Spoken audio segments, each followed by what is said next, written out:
Good morning बच्चों, फिर से स्वागत है आपका ऑनलाइन क्लासेस में।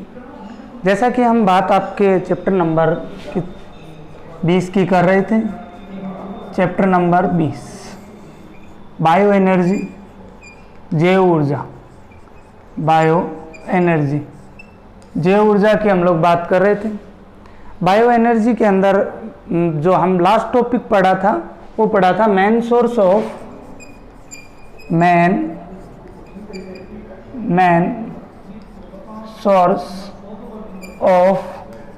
बायो एनर्जी, अर्थात बायो एनर्जी या जैव ऊर्जा के मुख्य स्रोत की बात हम लोग कर रहे थे कि जैव ऊर्जा के जो मुख्य स्रोत कौन कौन से होते हैं। लास्ट टाइम हमने दो की बात कर ली थी।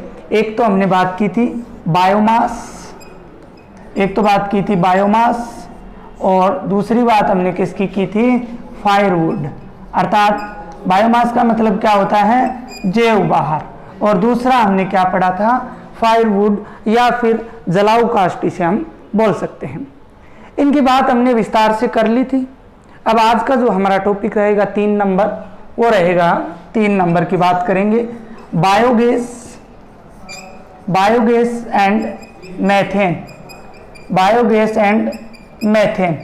अर्थात गोबर या गोबर गैस की हम लोग बात करेंगे। गोबर गैस की हम लोग बात करेंगे। गोबर गैस की हम लोग बात जो है वो करेंगे। प्यारे बच्चों, इस टॉपिक के अंदर से पर्सन जो है वो लगभग आते हैं। आपके सिलेबस में गोबर गैस संयंत्र भी दिया हुआ है जिसका हम डायग्राम भी बनाएंगे। बात करते हैं गोबर एवं गोबर गैस की। सबसे पहले गोबर जो शब्द दिया हुआ है सभी को पता है, जो पालतू पशु हैं उनसे ये प्राप्त होता है।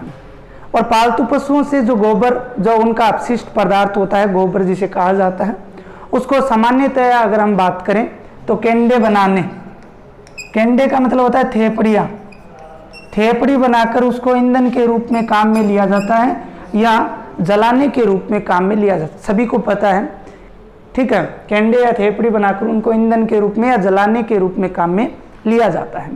लेकिन अगर हम गोबर की सदुपयोग की बात करें, इसके मेन सदुपयोग की बात करते हैं, तो इससे जैविक खाद, गोबर से जैविक खाद व जो गोबर गैस है, जैविक खाद एवं गोबर गैस, इससे इसका सदुपयोग के रूप में ये उत्पादन किए जाते हैं। सबसे पहले हम बात करेंगे कि जैविक खाद इससे किस प्रकार तैयार की जाती है। तो देखो प्यारे बच्चों, जैविक खाद की बात करते हैं तो उत्तम खाद या जैविक खाद प्राप्त करने के लिए किस प्रकार की प्रोसेस रहती है वो मैं आपको बताता हूँ। बिल्कुल इजी प्रोसेस है। देखिए कैसी प्रोसेस है। सबसे पहले उपयुक्त आकार के जो है गड्ढे बनाए जाते हैं। उपयुक्त आकार के क्या बनाए जाते हैं, गड्ढे बनाए जाते हैं। जैसे मान लीजिए मैंने ये एक गड्ढा बना लिया, ठीक है, हमने एक गड्ढा बना लिया। इसके लिए और क्या शर्त लागू रहेंगी उत्तम खाद बनाने के लिए। गड्ढा जो है हमने बना लिया है, इसके अलावा इसमें नियमित रूप से गोबर डाला जाना चाहिए। नियमित रूप से अगर हम बात करें तो गोबर जो है वो इसमें भरा जाना चाहिए, डेली इसके अंदर डालना चाहिए। और इसकी क्या प्रोसेस रहती है, ये रहती है कि ये गड्ढे हमेशा ही ऊंचाई वाले स्थानों पर होने चाहिए। कहाँ पे होने चाहिए, ऊंचाई वाले स्थानों पर होने चाहिए। ऊंचाई वाले स्थान की आवश्यकता होती है, ठीक है। और 4 नंबर बात जो है, ये 1 मीटर से ज़्यादा गहरे नहीं होने चाहिए। इनकी गहराई कितनी होनी चाहिए, लगभग 1 मीटर के आसपास होनी चाहिए। इससे ज़्यादा जो गहराई है वो इनकी नहीं होनी चाहिए। तो इनमें गोबर डालते रहने से कुछ समय या कुछ दिनों के बाद हम इससे क्या है, एक उत्तम खाद जो है वो प्राप्त हमें हो जाती है, और उसे हम अपने फील्ड या खेत के अंदर काम में ले सकते हैं। अच्छी फसल के लिए उसे काम में ले सकते हैं। इसके अलावा पेड़ पौधों को भी ये खाद जो है वो दी जाती है। ओके, ये तो उत्तम खाद प्राप्त करने का जो तरीका था वो मैंने आपको बताया। इसके अलावा अब हम बात करेंगे बायोगैस कि गोबर गैस या बायोगैस किस प्रकार से तैयार की जाती है, उसकी बात हम लोग करेंगे। बायोगैस की बात करते हैं। बायोगैस,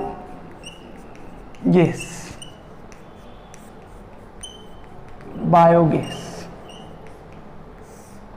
देखो बच्चों, बायोगैस की अगर सबसे पहले हम परिभाषा की बात करें कि इसकी परिभाषा क्या होती है, तो जीवाणुओं द्वारा कार्बनिक पदार्थों के किण्वन, देखिए मैं परिभाषा लिख रहा हूं, जीवाणुओं द्वारा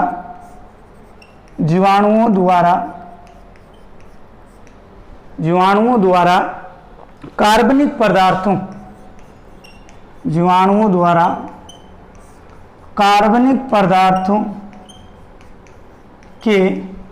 पदार्थों के किण्वन, बताऊंगा किण्वन क्या होता है, किण्वन द्वारा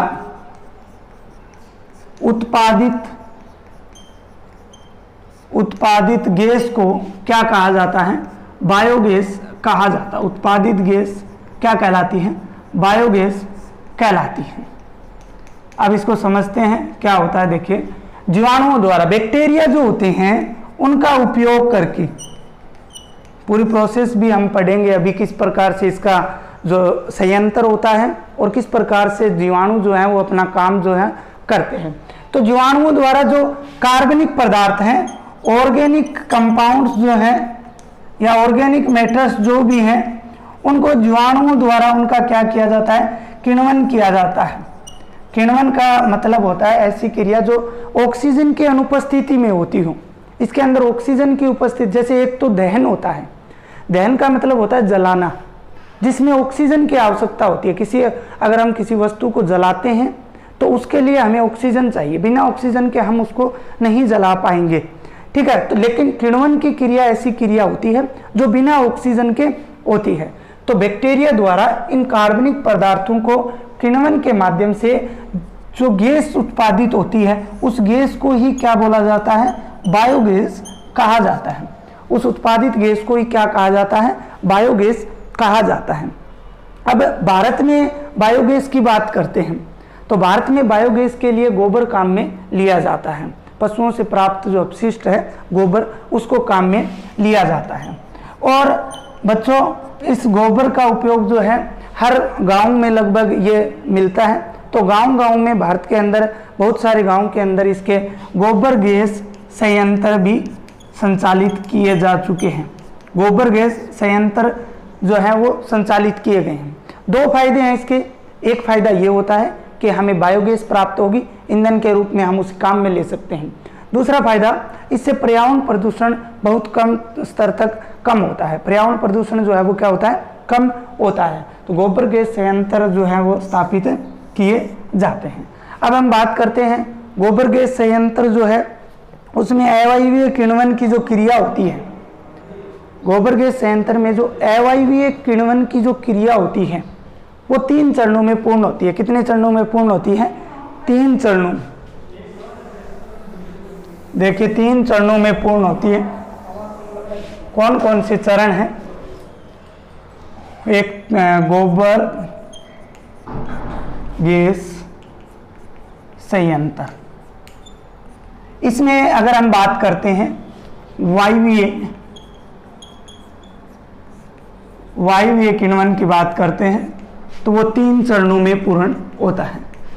कितने चरणों में पूर्ण होता है, 3 चरणों के अंदर पूर्ण होता है। सॉरी, अवायवीय किण्वन कितने चरणों में पूर्ण होता है, 3 चरणों। अवायवीय का मतलब जहां पे वायु न हो, ए का मतलब नहीं, वायु का मतलब वायु। तो अवायवीय किण्वन मतलब बिना ऑक्सीजन या वायु के जो क्रिया होती है उसे क्या बोला जाता है, अवायवीय किण्वन बोला जाता है। जहाँ पे ऑक्सीजन अनुपस्थित हो, वायु भी क्या हो, अनुपस्थित हो, उसको क्या बोला जाता है, अवायवीय किण्वन बोला जाता है। 3 चरण होते हैं। कौन कौन से चरण होते हैं, देखिए सबसे पहले क्या होगा, जो कार्बनिक पदार्थ हैं, कौन से कार्बनिक पदार्थ, पहला चरण बता रहा हूं 3 चरणों में। जटिल कार्बनिक पदार्थ जो होते हैं, कौन से पदार्थ, जटिल कार्बनिक पदार्थ जो होते हैं उनको क्या किया जाता है, अवायवीय विकल्पी जीवाणु द्वारा, अवायवीय